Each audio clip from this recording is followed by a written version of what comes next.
Hello and welcome to episode 50 of Daryl Show Your Work. In this episode, I will be yet again exploring some web application vulnerabilities.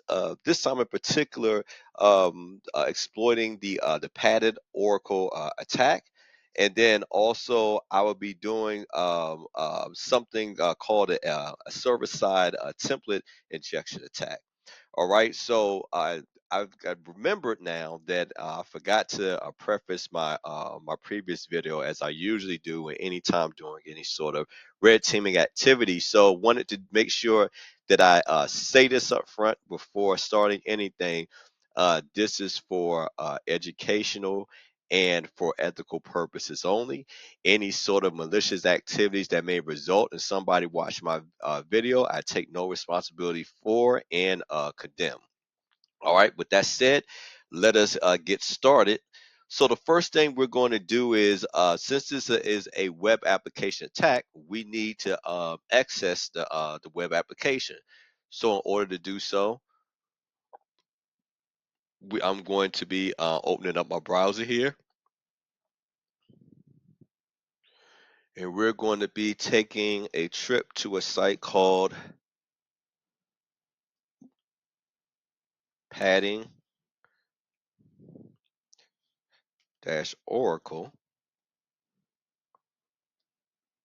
all right, .com, and that is using port 5001. All right, everything looks good there. All right, so I'm going to hit now that I'm here, I'm going to register for a new account. So I'm going to leave this here for the moment. And there's a couple of things that I need to do before starting. I'm going to be utilizing Burpsuite once again in this. So we're going to capture some requests. All right, no, we won't be doing that. All right. No, we're not going to be updating it. It's not necessary. All right. Hit next and start Burpsuite.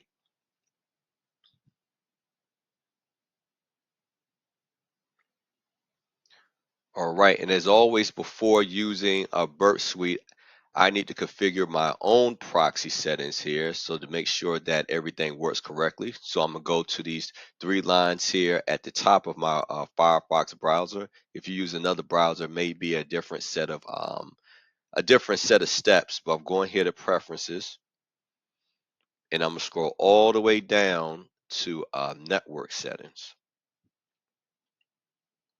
Then click settings here, next to network settings, and then I'm going to set this to manual configurations, and I'm going to set my HTTP proxy to my loopback address, which is 127.0.0.1. All right, then we're going to be using port 8080. All right, so I'm going to click OK. All right, now going back here to the website. So I'm going to start populating some credentials, some mock credentials here to register for this site. And but before I do that, I almost forgot. I need to turn on my Interceptor. So I'm going to go to the proxy tab here in Burpsuite, and then turn Intercept on. All right, go back to my browser here, and let's start entering in these credentials. All right, so I'm just going to create an account called student, and I'm going to give it a password.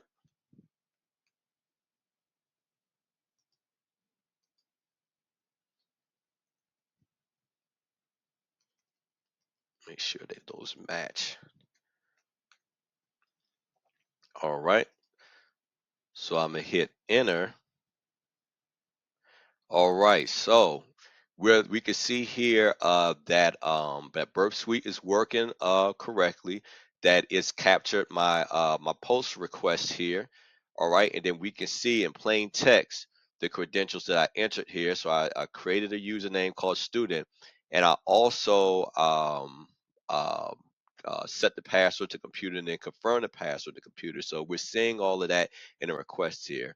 So I'm going to forward this request, and what that's going to do, it's going to create, if we look at this line right here, it's going to create an authentication cookie for me. This is very important for the type of attack that we're planning to do. All right, so, and I'm gonna get to that in a moment. All right, so I'm gonna right click our request here, and I'm gonna send it to the repeater so we could then start modifying this. All right, so going a few tabs over to repeater. All right, so the main thing we want to look at here is the cookie authentication cookie, and we want to see what tends to be the result when we send that packet on. What tends to be the result of that? So let's just send it to see what happens.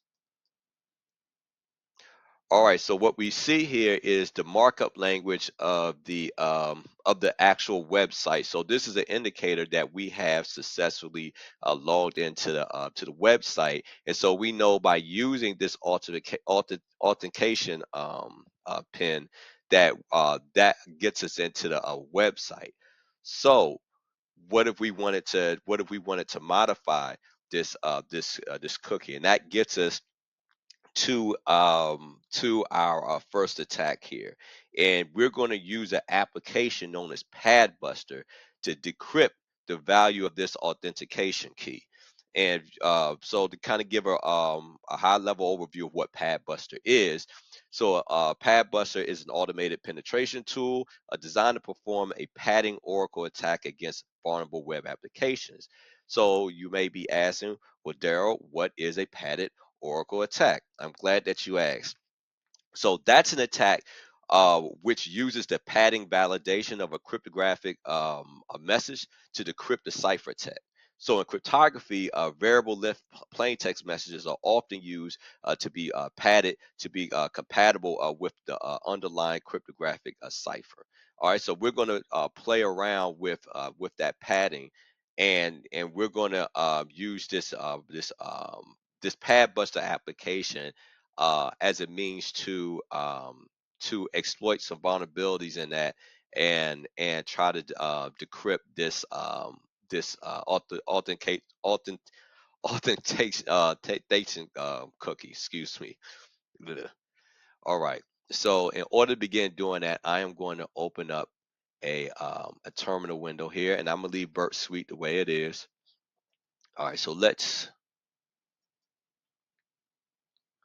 um, change the font here just so everyone watching can see what's going on. So I'm gonna change this from 10 to 24. That should give us some nice, big, beautiful text. I'm gonna hit apply. All right. So I'm going to start entering in the command, and going, and then once I enter it in, I'm going to explain exactly what's going on here on the command line.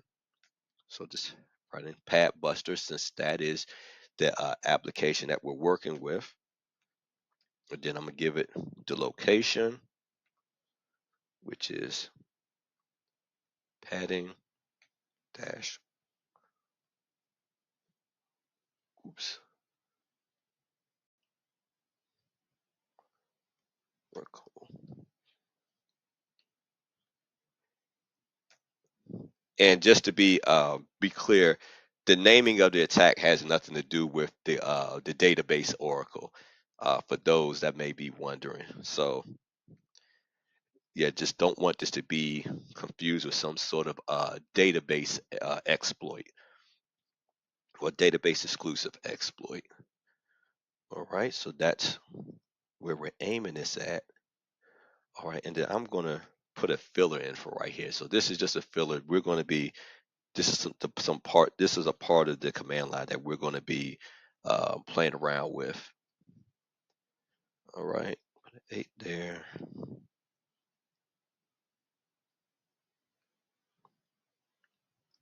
Okay, specifying cookies. Then we're going to put another one of you right here, and then you want to set the encoding to 0. Okay, so just to explain what's going on here. So we're we're approaching this scenario. So let's assume in this scenario, as the attacker, we know what the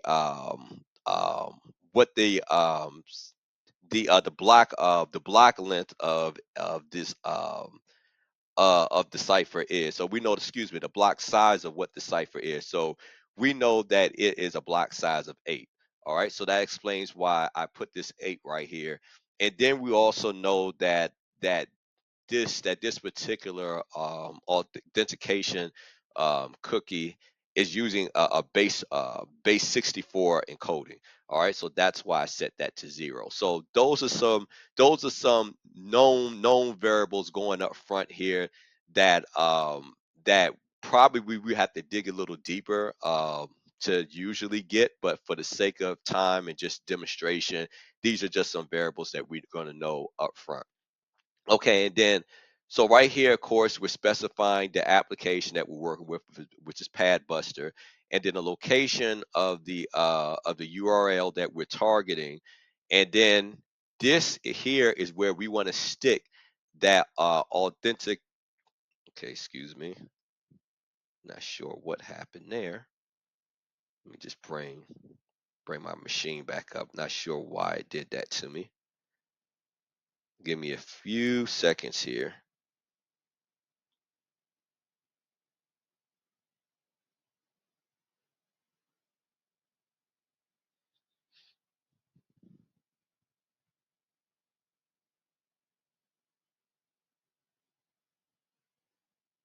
Okay.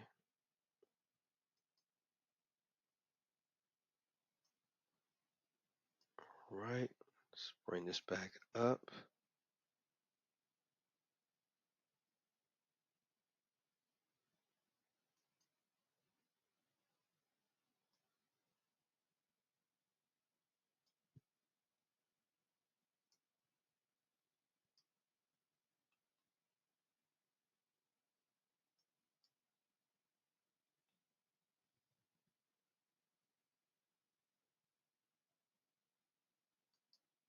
Okay, there we go. Okay. Sorry about that. Not sure what happened there. But each place where it says auth, that is where we're going to be sticking our authentication cookie, and we're specifying what we want PadBuster to decrypt.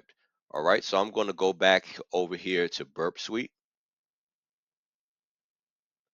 and so I'm gonna need to copy this authentication cookie.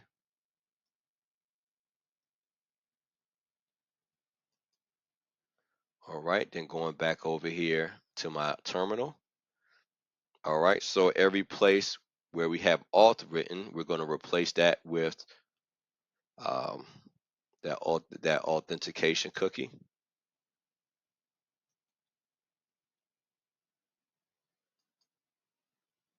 All right, and then over here.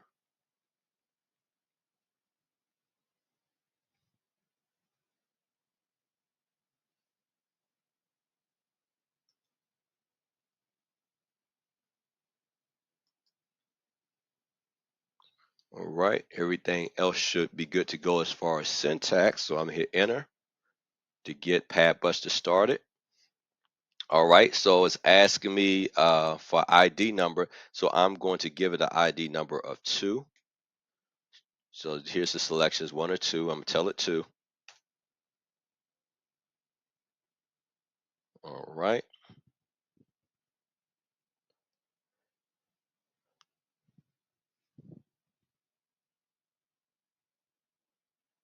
All right, now so we can see that now PadBuster has given us some returned values, but 3 different returned values. So it's given us the decrypted ASCII value, which is user equals student, and then it gave us the decrypted hex value, all right, which is this long string of numbers right here, and then it gave us the decrypted base 64 value.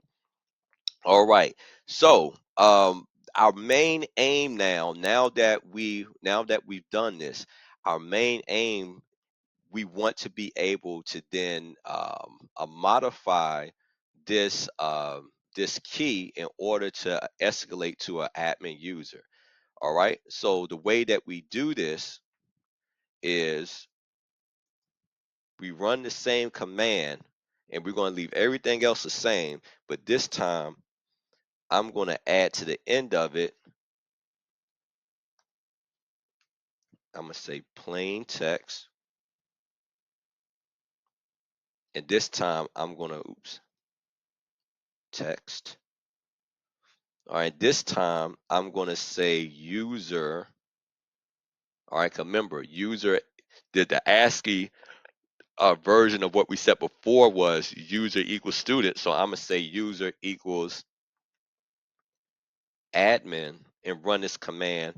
And let's see if it gives me back an encrypted version of what I've asked it to give me back. All right, so let's see. All right, so I'm going to tell it to again.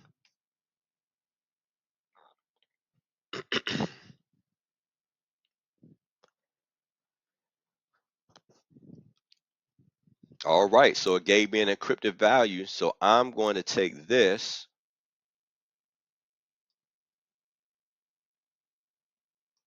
copy it. All right, then I'm going to go back over to Burp. All right, and this time I'm not going to do this in a repeater. I'm going to go back to proxy, and I'm going to enter this here. All right, under our interceptor. All right, so that's the that is our new modified um authentication cookie or key. So now I'm going to forward this, and let's see what happens on the website. Forward that. Let's go back to our website and look at this. Not sure if everybody can see that, but it says you are currently logged in as admin. All right, so that is a way that you can conduct a padded oracle attack. All right, so what we did was we intercepted that login that authentication cookie. We used PadBuster, and we modified first we decoded it to see what exactly what was the current user set to as far as getting that ASCII output back, and then so we knew, well, let's try to modify it to, let's say, an admin account, assuming that they had some sort of account named admin, which is very commonly used, and we did that. We modified, we successfully re-encrypted that modified cookie, put it back into Burpsuite, forwarded it, and now we have a session as the administrator of this website. All right. So moving on, the next and hold on, let me turn this off. Make sure I turn Interceptor off so I can actually be able to do things. All right, moving forward. So we won't be using this anymore throughout the video. All right, so the next type of attack that I'll be conducting is called a server-side template injection attack. So that is long for SSTI. So SSTI is short for server-side template injection. So this is an exploitation of a server-side vulnerability that arises due to poor or no to poor validation of the of user past input, and it being inserted into a template engine.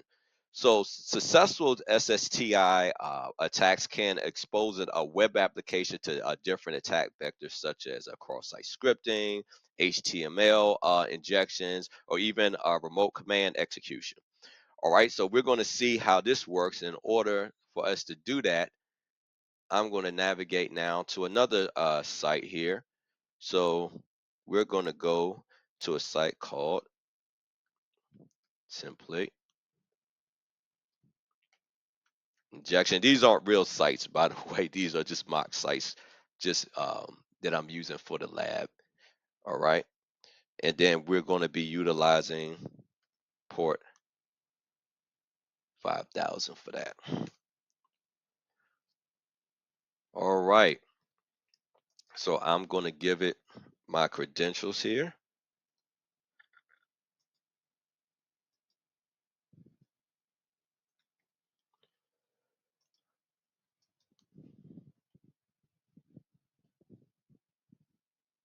All right, so uh to the thing that we have to know about properly executing this attack, it has three different phases. All right, it has a detect phase, an identify phase, and an exploit phase. First, in the detect phase, we want to be able to detect the existence of the vulnerability on the web server, and then we want to be able to identify what template, if any, is used, and then lastly we want to exploit that vulnerability. If all three things are true, if it's vulnerable, if it's using a template, and we're able to find out what template it is, we want to be able to exploit that template. All right. So the first thing that I'm going to do is I'm going to enter in a simple mathematical equation here to see what happens. All right. So let me say brackets, and then we're going to do 7 times 7. Oops. One of these days I'll get this lab to behave. All right. 7 times 7. All right, then I'm gonna do close brackets here. All right, and so let's see if the server is able to solve the equation. I'm gonna explain to you what I'm doing here, how I'm deducing this. So it looks like we didn't get much back in terms of an answer. So let me try it in a different format. All right, so I'm gonna try to do the same equation, but I'm gonna do it in a different format. All right, so this time I'm gonna do 7. So I'm gonna do two sets of brackets, and let's see if that solves the equation for us. Sorry about that. All right, and let's see. Oh, and there we are. All right, so we can see that the web server is vulnerable to the attack because it's computed the equation and gave us a return value of 49. All right, so we're going to move on to the identify a step of this attack. And so typically there are two options. The first is to submit payloads that may cause server errors, and the server will print out those errors. All right, and that's going to give us some indicator of what template engine is being used. Or the second option is to manually submit a different programming language or payloads and study how the template engine interprets them. All right, so this is the one that I'm going to be using. All right, so let's say I entered. All right, let's enter that same thing. Okay, let's enter this again, but this time I put single quotes around the 7. All right, and basically that would tell me the server is this basically, if it returned back an answer of 49, it would tell me that the server is using something called a twig template, which is a specific type of these server side templates. However, if the output returned back with just 7 sevens, okay, so it says 7 7 7 7 7 7 7, then I would know that it's using something called a Ginger 2 template engine, and I would be able to move accordingly. All right, so I mean, with that said, I mean, having a strong knowledge of the format of template engines, printout outputs is definitely needed here. But I just wanted to show this for demonstration purposes. But yeah, you would probably have to have a strong knowledge of what those outputs look like to know what you're dealing with. So we're going to go with this format, and let's see if it comes back with either with 49 again, now that we've added those single quotes, or let's see if it comes back with seven sevens. All right, so I'm gonna hit submit. And so it came back with 7 sevens. So this tells me that it is using a Ginger 2 timing, excuse me, not timing, it's using a Ginger 2 um, a template engine. All right. So now that kind of tells me as far as the format that I need to put any sort of further queries into this search bar. All right. So now we're going to move to the exploitation phase. Now that I know exactly what format to put things in, so I'm going to basically use those double brackets again. All right, and this time I'm going to put into it config dot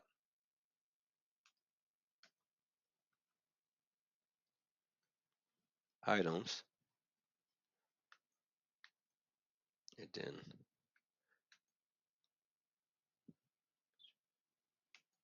all right, and then okay. So what this is going to do, what it should do, is it's going to show the content of the configuration object.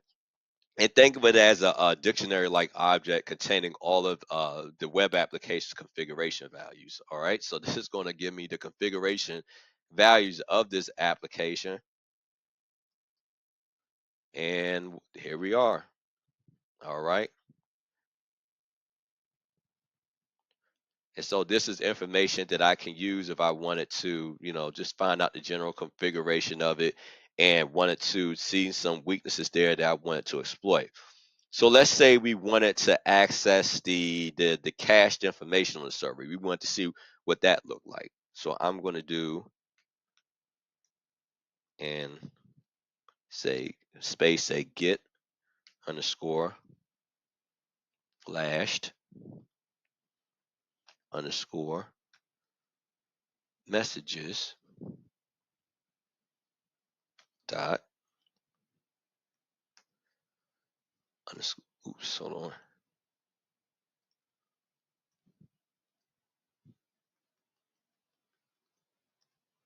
dot underscore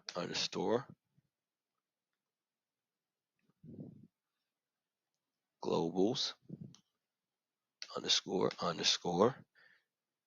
All right, then we're going to give that some space there. All right, and so let's see if this returns anything back to us. All right, and it did. So what we're looking at here is again all the cached information on the server. All right, so these are just the cached files or the cached information on the server. So let's see something more interesting, to see something that people may be more familiar with. So let's say we wanted to list out, let's say, the contents of the or past WD file, which those that may or may not know, those are the files that is the file that houses all the usernames that may be associated with on the back end of the server. All right, so if I wanted to do some enumeration here, and let's say I wanted to try to brute force your web server, okay, this would be an enumeration technique that I could use. Then I would be able to take specific usernames, and the only thing I would have to brute force after that are the passwords. All right, because I have a list of usernames here from this. So the next command I'm gonna run here, I'm gonna bring this one back up, but I'm gonna change it up a little bit. All right, so where we stopped at globals, I'm gonna now add a period to the end of this. All right. And then I'm going to say underscore,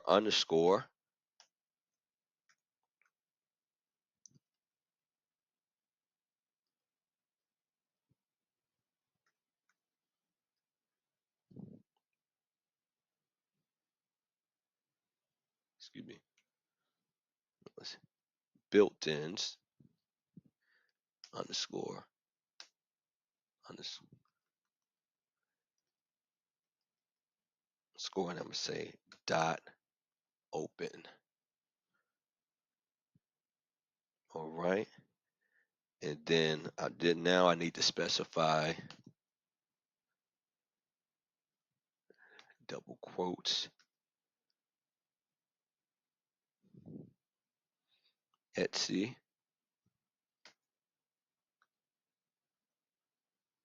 pass WD double quotes. All right, and then I'm gonna say dot read. All right, give it some space. All right, so hopefully I didn't fat finger anything there. Let me just double check here. Okay, that should be good. Let's see.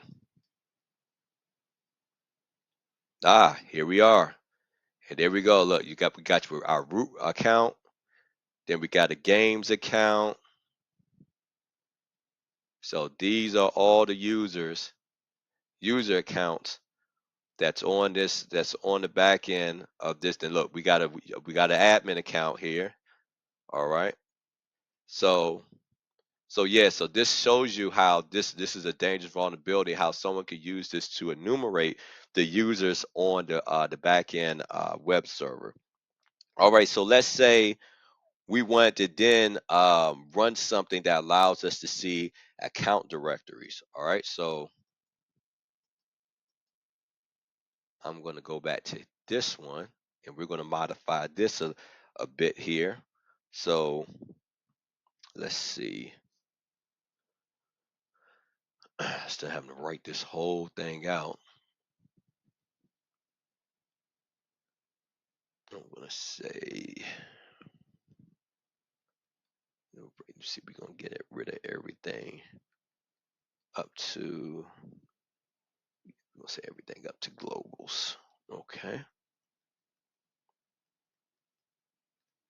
All right, now I'm going to say self. All right, we'll say dot underscore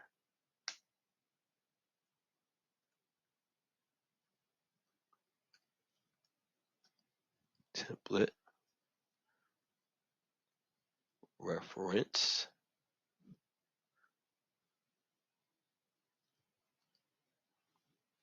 All right, we say hey, context dot cycler. All right, dot underscore. All right, and then EINIT for initiate. Let's put some more. All right, let me see. Initiate, and then we're going to put, that should be good. All right, dot globals. Okay, then.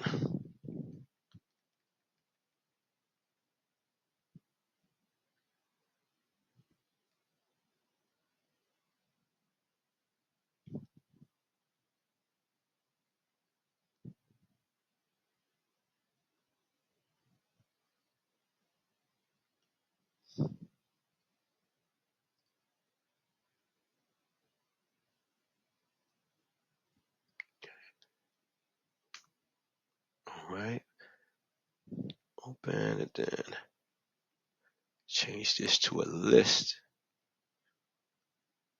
function, a list command rather.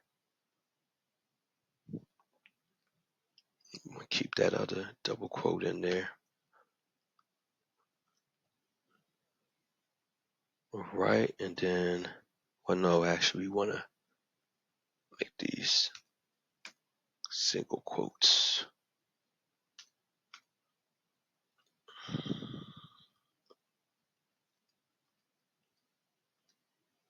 right. Read. All right, we should be good to go. Let's see. Hopefully I didn't fat finger anything here. And what this is going to do, this is going to just allow us to see account information. All right, so I'm gonna hit submit. Oops, and it blew up on me. It did not like that. All right, so let's go back. All right, so let's find out what I did wrong here. Let's see, it probably was that. Let's see. Nope. All right, wasn't that. All right, so we're gonna add the P right there. All right, so let's check my syntax here. Where did I screw up? All right.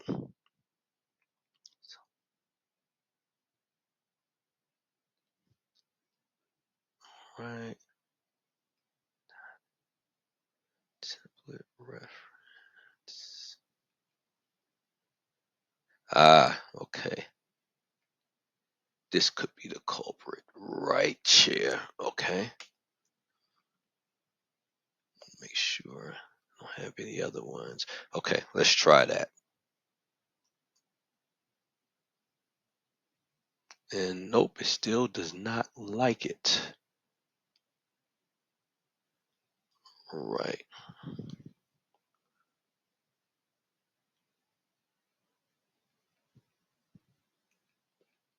If I can't track it down, I'm gonna just have to see if I could paste it in here. Cycler dot initiate.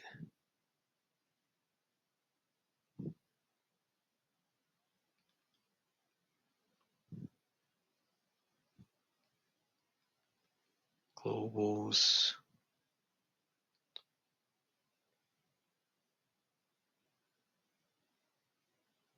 Ah, okay.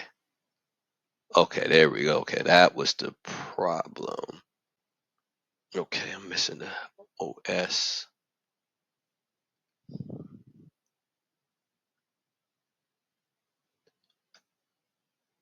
Okay, there we go. I think that should fix our problem. All right, let's see.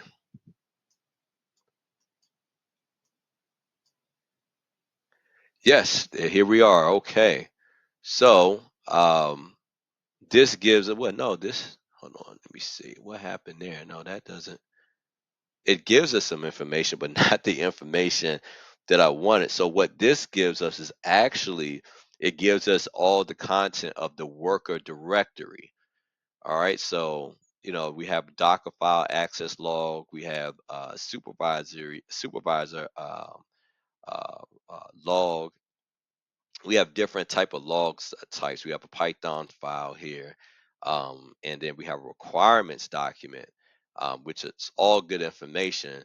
But it seems like I jumped ahead of myself here because this is not exactly what I wanted. Let me try to see. Um,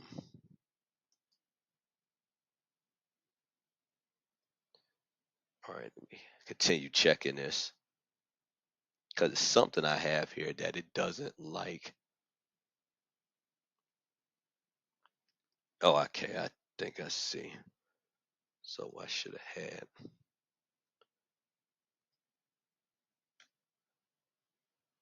Then, all right, so we want the ID, right? Okay, dot read. Okay, let's try this again. All right, there we go. Okay, so this is what that long line command is the line of syntax. This is what gives us tells us what the user ID is. In this case, is root. Group ID is root, and the groups that is in is root. All right. So if we were to specify in there exactly a specific ID, then it would be able to give us all the information about that particular ID. And right now, we're logged in as root. We're the root user. So that is a command of that is a command that pretty much tells us again, enumerates all of this different information about a user. And that pretty much brings me to the end of my video here. So to give a high level explanation of what we've done here, we touched on a padding oracle attack and how we could use that particular attack to how we can use a PadBuster and how we can use Burpsuite, and we can intercept a post or a GET request, a login request, and we can take that authentication key and then decrypt it, determine okay what the ASCII output is, and then change some things up a bit. In this instance, we changed things up to try to log in as admin, and then we re-encrypted that, and then we put it back in the Burp Suite and forwarded that request onto the website, and then we had our own session as an admin user. And then we covered here server side template injection attack, which which pretty much allowed us, what we did, we put some equations in here, and what we were able to do is that based on the output of that we got back from the server, we were able to determine that one, that the vulnerability's existence was there. Secondly, we were able to determine which particular template engine it was using, and then so in order to exploit it, I knew what format to put my commands into to be able to start enumerating things such as server configuration, um, um, usernames of those who have access to the web server, and user information. An example that I gave, it was user information for root. So please like, share, and subscribe. Most importantly, uh, uh, show your work. Until next time, take care of yourself, and God bless.